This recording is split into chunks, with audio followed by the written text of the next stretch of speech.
में अपना आपने मुझे बजट की चर्चा पर बोलने का अवसर दिया, आपको बहुत हृदय से धन्यवाद। और मैं धन्यवाद देता हूं अपने भाजपा नेतृत्व को जिन्होंने मुझे पार्टी से प्रत्याशी बनाया, और मैं धन्यवाद देता हूं 115 बदायूं विधानसभा को जिन्होंने मुझे आज इस पद पर पहुंचाया। इस बजट को जो इतना अच्छा बजट है और ऐसे प्रदेश का बजट है जो भारत देश का सबसे बड़े आबादी वाला देश और देश का हृदय स्थल कहा जाने वाला हमारा प्रदेश, और इस प्रदेश को जिसकी वास्तव में विश्व में एक पहचान बनाई है, और ऐसा बजट हमारे माननीय खन्ना जी की संस्कृति से, खन्ना जी की सूझबूझ से और माननीय मुख्यमंत्री जी की सूझबूझ से जो वास्तव में किसानों के हित का है, जो वास्तव में मजदूरों के हित का है, श्रमिकों के हित का है, हर एक के हित का बजट मैं अपने माननीय खन्ना जी के और माननीय मुख्यमंत्री जी के चरणों में वंदन करते हुए इस बजट के बारे में ये कहना चाह सकता हूं कि वास्तव में बहुत कल्याणकारी बजट है। हम कह सकते हैं 2017 से पहले जो बेरोजगारी थी, 2017 से पहले जो बेरोजगारी थी उसकी 14.4% थी, आज वो घटकर 4.2 रह गई है। तो हम कह सकते हैं कि आज हमारे प्रदेश का किस प्रकार से अच्छा हुआ है। और जो हमारे माननीय मुख्यमंत्री जी ने सामूहिक विवाह के लिए 650 प्लस 150 करोड़ की जो व्यवस्था की है, वो ऐसा बजट है। हम सोचते हैं पहले जब गरीब की बेटी की शादी होती थी, कितना परेशान होता था, उसके मन में भाव होता था मैं बेटी की शादी कैसे करूंगा, और जब वो शादी की बात सोचता था तो अपने गिरवी रखने जाता था और लोगों से ब्याज पर रुपए लेने जाता था, बाद में वो बेचारा परेशान होता था। लेकिन आज हमें गर्व होता है, वो उस समय ये सोचता था कि मेरे शादी में कोई हमारा ब्लॉक प्रमुख ही आ जाए और विधायक आ जाए तो सोचता था, बड़ा खुशी होता था। लेकिन आज वही जो सामूहिक विवाह के द्वारा आज हमारी गरीब कन्याओं की जो शादी होती है, उस शादी में कितना अच्छा दृश्य होता है। वहां पर पूरी सरकार खर्चा उठाती है, बेटी के खाते में भी पैसे डालती है, और वहां एक से एक लोग पहुंचते हैं, वहां प्रधान भी पहुंचते हैं, वहां प्रमुख भी पहुंचते हैं, वहां विधायक जी भी पहुंचते हैं, वहां डीएम पहुंचते हैं, वहां एसएसपी पहुंचते हैं, वहां एसडीएम पहुंचते हैं, सब अधिकारी रहते। तो उस बच्चों का चौड़ा सीना होता है, उन्हें लगता है कि वास्तव में हमारा जिस प्रकार से हमारे माननीय मुख्यमंत्री जी ने ये चिंता की है, तो मैं कह सकता हूँ आज स्वाभिमान के साथ वो शादियां हो रही हैं। तो ये हमारे सामूहिक विवाह में जिस प्रकार से जो अच्छा कार्य किया है वो बहुत अच्छा हुआ है। और मैं ये कह सकता हूँ आज वन और पर्यावरण के लिए भी हमारी सरकार ने बहुत अच्छा बजट दिया है। मैं कभी कभी सोचता हूँ 2017 से पहले सोचता हूँ जंगल के जंगल कट गए थे, बाग के बाग कट गए थे, सब लोग धूप ही धूप दिखती थी, छाए नहीं दिखती थी। आज ऐसा वृक्षारोपण हुआ है कि हमारे माननीय मुख्यमंत्री जी कहते हैं जब सरकार बनी कि आज 20 करोड़ वृक्ष को पौधारोपण होगा, 25 करोड़ होगा, 30 करोड़ होगा, अब 35 करोड़ होगा। आज प्रदेश में देखिए खुशहाली है, हरियाली है। तो मैं अपने माननीय मुख्यमंत्री जी और उनको हृदय से धन्यवाद देता हूं, इतना अच्छा बजट दिया है, इतना अच्छा जो आज हमारे प्रदेश में सब लोग हरियाली है। मैं कह सकता हूं आज पुलिस की भर्ती जितनी अच्छी हुई है, जितनी नौकरियां अच्छी हुई हैं, और उसको जिस प्रकार से बजट दिया है, आज हमको इस बात का गर्व होता है।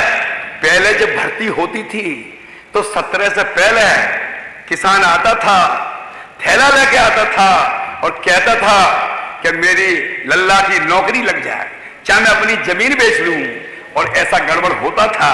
आज हम ये गर्व से कह सकते हैं हमारे माननीय योगी जी की सरकार में आज जो नौकरियां लग रही हैं वो बगैर भेदभाव के लग रही हैं, बगैर पैसे के लग रही हैं, ईमानदारी से लग रही हैं।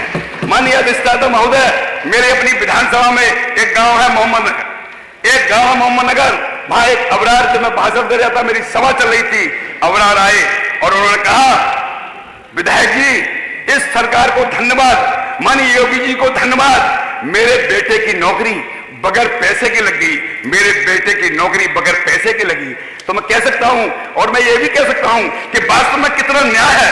अभी पीछे हमने अपने बदायूं में 13 प्रमाण पत्र जूनियर इंजीनियरों के बांटे थे, 13, और 13 में 6 हमारे मुस्लिम भाइयों के थे, 6 हमारे मुस्लिम भाइयों के थे।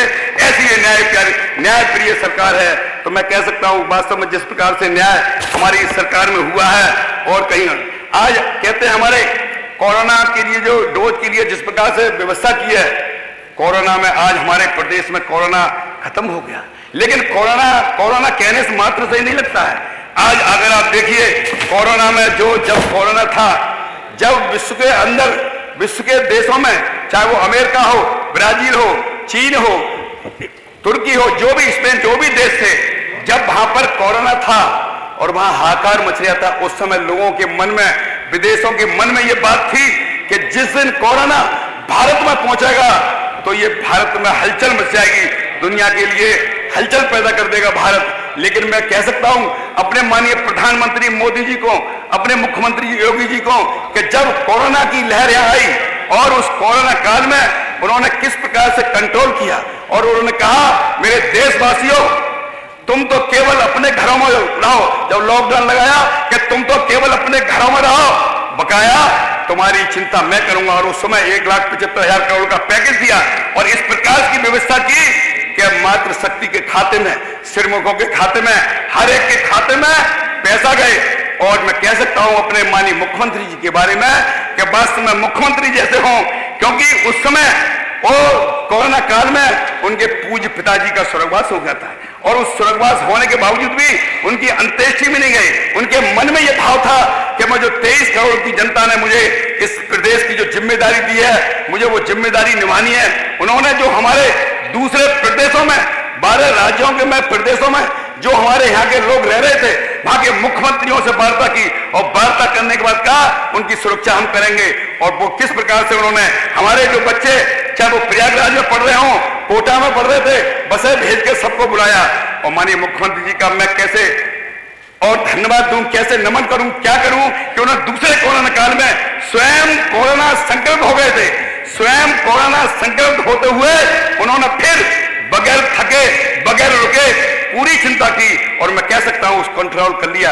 और वो कंट्रोल के लिए उन्होंने जो जिम्मेदारी निभाई, तो मैं उनकी जिम्मेदारी भी बात कह सकता हूं। जैसे एक शिष्य ने कहा, एक शिष्य ने अपने स्वामी जी से कहा, स्वामी जी हमारा भारत विश्व गुरु था, हमारा भारत विश्व शिखर पर था, हमारा भारत सोने की चिड़िया था, भारत की बात संसार मानता था, भारत के पीछे संसार चलता था। वो दिन कब आएगा जब भारत हमारा विश्व शिखर पर होगा? तो स्वामी जी ने कहा सुन बच्चा, मैं इसका सूक्ष्म उत्तर देता हूं। तो उन्होंने कहा जो व्यक्ति जिस जिम्मेदारी पर है वो जिम्मेदारी बखूबी निभाने लगेगा, उसी दिन भारत हमारा विश्व शिखर पर होगा, उसी दिन भारत हमारा विश्व शिखर पर होगा। तो हमारे माननीय मुख्यमंत्री जी को जो जिम्मेदारी मिली, उन्होंने वो बकायदा जिम्मेदारी मिली निभाई। और मैं कह सकता हूं उसी जिम्मेदारी की वजह से आज हमारे प्रदेश का नाम पूरे विश्व में हो रहा है। क्यों नहीं हो रहा है? क्यों हो रहा है कि आज पूरे देश के अंदर अगर सबसे ज्यादा गेहूं होता है तो हमारे प्रदेश के अंदर, संक्षिप्त करें माननीय विधायक जी, सबसे ज्यादा आम होता है तो हमारे प्रदेश में होता है। हमारे प्रदेश में गन्ना सबसे ज्यादा, चीनी सबसे ज्यादा। और मैं कह सकता हूं जो प्रधानमंत्री आवास जिसकी एक हम बात कहते हैं, जो बेचारा किसान छप्पर में टप टप होती थी बरसात में, खाने को परेशान होता था, आज प्रधानमंत्री आवास और जितने भी आवास है देश में नंबर बनाते हैं।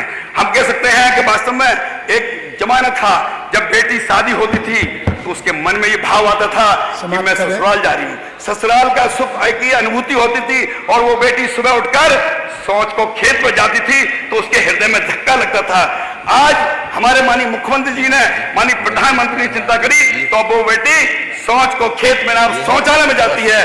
तो मैं कह सकता हूं हमारे जिस प्रकार का जो भाव है, आज हम कह सकते हैं हमारे माननीय प्रधानमंत्री जी खुले मंच से कहते हैं अगर भारत में कोई अच्छे मुख्यमंत्री हैं तो योगी आदित्यनाथ हैं। तो हमें इस बात से बड़ा गर्व होता है।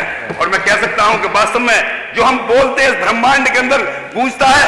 आज हम भारत माता की जय आज हमारे पूरे विश्व में हो रही है। समाप्त करें माननीय विधायक जी।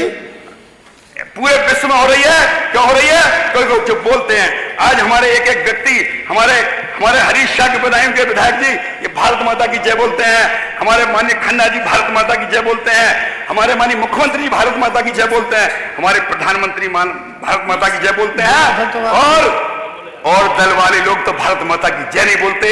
और वो पाकिस्तान की जमीन पर हमारा शेर अभिनंदन सिंह भारत माता की जय बोलते हैं। तो फिर हमारा भारत आज हमारा भारत पूरे विश्व में विश्व गुरु बनेगा, हमारा भारत विश्व गुरु बनेगा, हमारा भारत विश्व गुरु बनेगा।